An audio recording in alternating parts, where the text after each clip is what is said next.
Hey everybody, welcome to week 3. You may have watched the Welcome to Unit 1, Unit 1 overview video, which contains information about what we're doing with week 3, 4, 5, 6, and 7, kind of the overall goals of that unit. But I wanted to give you a more in-depth look into what we're doing in week 3. Last week we completed a discussion board assignment where you guys began to kind of give me some information about what you think makes the various levels of writing. So what makes the A papers all the way through what makes a failing paper. I'm going to work this week to put together a rubric for you guys. I'll send it out hopefully by Wednesday. I'll post that rubric up in the announcements and then attach it to all of our essay assignments that are in Blackboard already. And I'll probably ask for reflection on that rubric, if there's anything that I missed that we talked about or something that we didn't talk about that I added in there, and anyone wants some more information on why I created the rubric the way that I did, please give me feedback on that and we can definitely update it. I'll want to kind of get that rubric finalized by the end of this week, just so that everybody has the same rubric and everybody understands exactly what those evaluation criteria are going to be. So that's what we did last week. This week we are getting started with our first big unit. We're getting started with our essay, and you'll find throughout the lessons this week that you'll get some opportunities for extra credit, and you'll also be told to go ahead and start working on your essay just by doing some brainstorming and thinking about kind of like audience purpose and tone. That'll be the subject of our discussion board this week, and also of just kind of all the things that you'll be asked to learn and read about. Overall, in the weekly lessons, you've got about 40 pages of reading. They come from all over the textbooks, like a couple pages here, a couple pages there. Anything in the MLA lesson, don't memorize that information. Just know where you can find certain things. So if I say, read pages 390 to 400, and most of it is just like citation information or in-text citations, you might not even have to necessarily read it, just skim it and know what information is available to you in those pages. Now, of course, there's other things, other readings and assignments that I definitely want you to read and have thorough knowledge of. However, as far as some of that MLA stuff, I don't expect you to memorize Mla Format. Just use the book as a handbook so that you can always go back to that information later on to have the correct formatting throughout the course. I want to take you to the learning timeline in our unit for week 3. So we're going to go to weekly lessons and assignments. By now, I'm shooting this video a little bit early. You guys probably won't see the enrollment verification or the student questions and help discussion forum here anymore. So you should just see weeks 3 through 7, unit 1. And I want to talk to you just kind of like what I want you to do. Now, in previous videos, like I mentioned before, I front load the class. So this is our first big week, I think, because it starts a unit. So you have a lot of lessons to cover, but I promise that as the class goes on, you will not have this many lessons. Next week, you'll have 6 lessons as well, but after that, the lesson count will decrease. So this week, there are 6 lessons that I want you to think about putting in your oar. Basically, this lesson is just kind of asking you to consider what it means to respond to other people's writing, what it means to write about other people's work, and how we can do that, how we can ask questions about what we're reading in order to effectively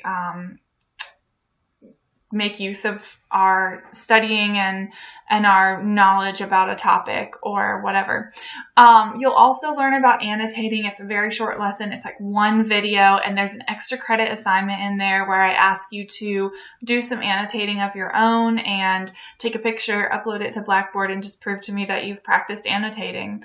You'll learn about evaluation, and that lesson is mostly just typed notes directly into Blackboard. I found some really interesting information, and I shared it with you guys just in Blackboard. You don't have to read any textbook pages. So in addition to those 40 pages throughout the book, there is some reading in Blackboard as well. You'll learn about planning and organizing your essay. So that will start with covering things like brainstorming, covering things like how to do the beginnings of an outline. There is a progress journal assignment in the planning and organizing that asks you to go ahead and brainstorm ideas for your essay. You can do this now, which of course, as your teacher, I encourage you to do that. However, your progress journals for this unit are not due until March 18th. So you do have some time to kind of get those progress journals together, but I would go ahead and start now because like I'll say on the assignments in Blackboard, you don't want to wait until the last minute to get started on your essay. So as early as you can, go ahead and get started. You'll learn about Mla Format. That's probably the biggest lesson of the week, is the stuff with Mla Format, because there's just so much that needs to be covered and so much we have to talk about right away.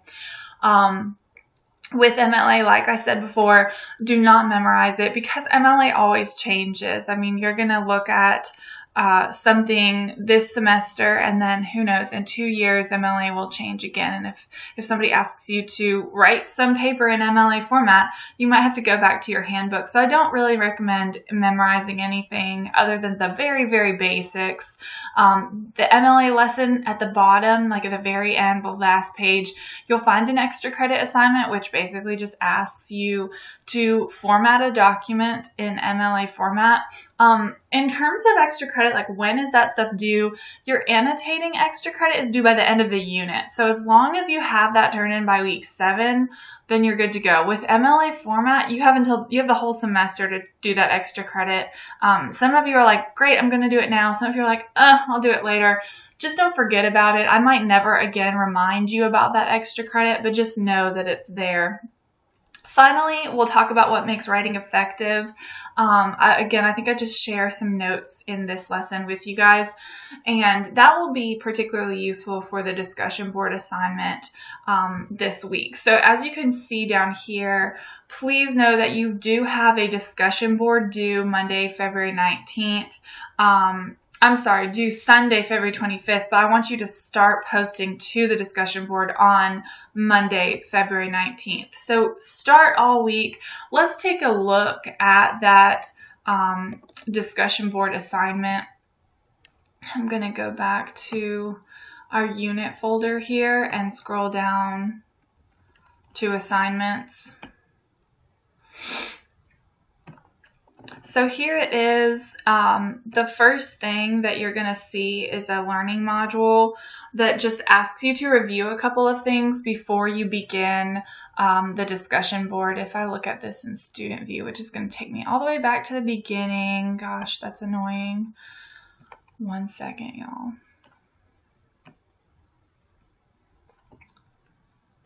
All right, so if I look at this, you're going to see an overview, basically something very similar to what I'm giving you now. I want you to read about online discussions because I want you to know kind of what are the guidelines for a discussion online, and I expect you to adhere to this. So particularly the parts about being respectful of others. I don't necessarily think this discussion board is controversial in any way, but you never know. Things come up and we need to have tools to combat negativity. So here we are. Read those discussion guidelines, and then I'll have you go through the essay assignment because like I said before, all of what we're doing is to get us to write that essay. So if we don't have that, I guess, the light at the end of the tunnel in mind, so if we're not thinking ahead, then you might not be able to make the best use of your time because you might not know where you're going. So it's so important to know where you're going, which means in this first week in the unit, I want you to know what the essay assignment is. It's fairly intricate. It's kind of complex. It asks you to compare and contrast two texts on the basis of audience purpose and tone and decide which text is more effectively reaching an audience. Now, because that's the goal, right? Which text is more effective?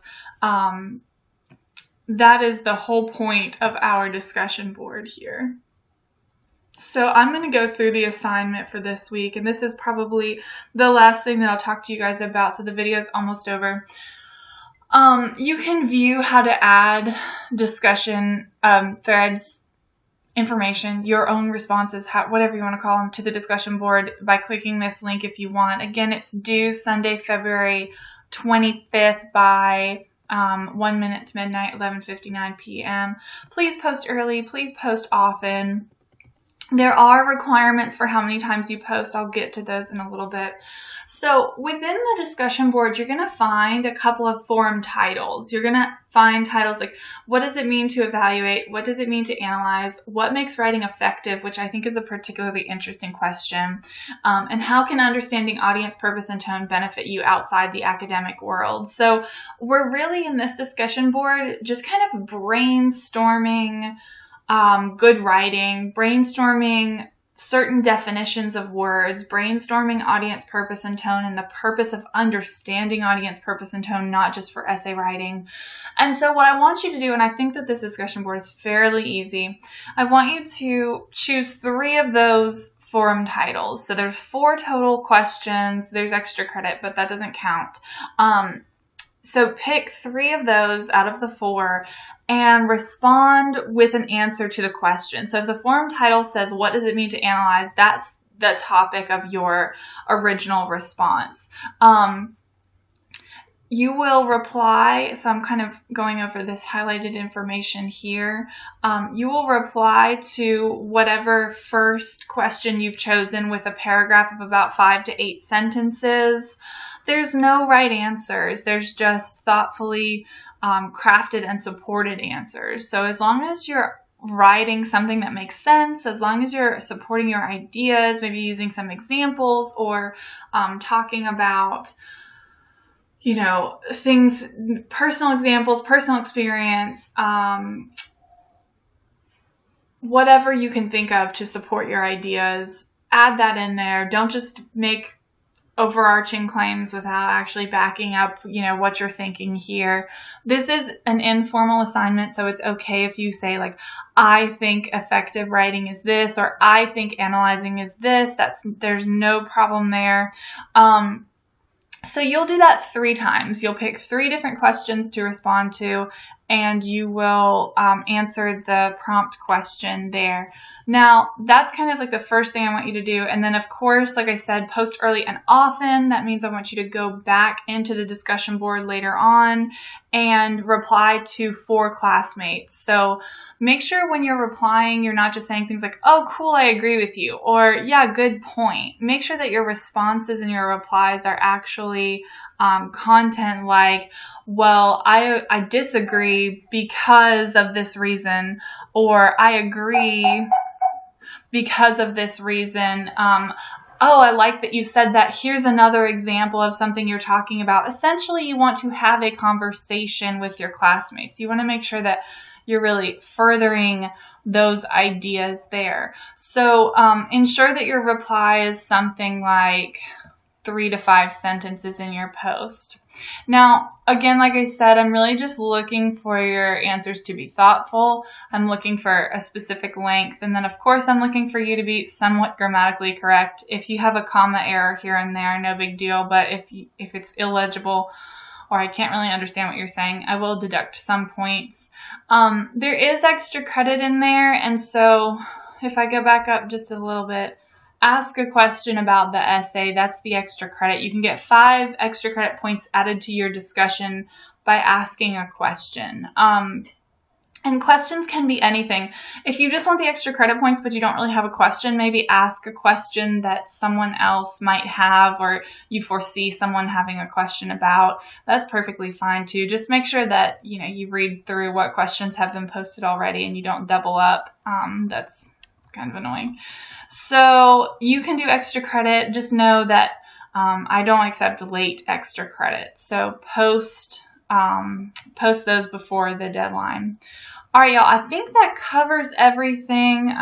Maybe really quickly, I'll just show you what to do here. So when you're at the top of this, it says click to launch. You want to open the discussion board up. You're probably like, where do I even post these things?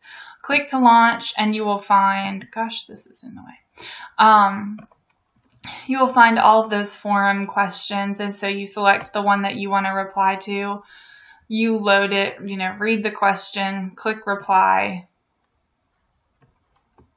type in your reply, and then click submit. I'm going to click cancel because I don't actually want to reply right now, but that's how you post. So make sure that you've got that finished by the deadline. Again, that's February 25th, and I want you to start posting on the 19th of this week, so on Monday. Please let me know if you guys have any questions, and I hope you enjoy kind of having a little chat about what makes writing effective and about audience purpose and tone, and I will probably post a midweek video just kind of going through some of the things that you're saying. So look for that on Wednesday. Bye, guys.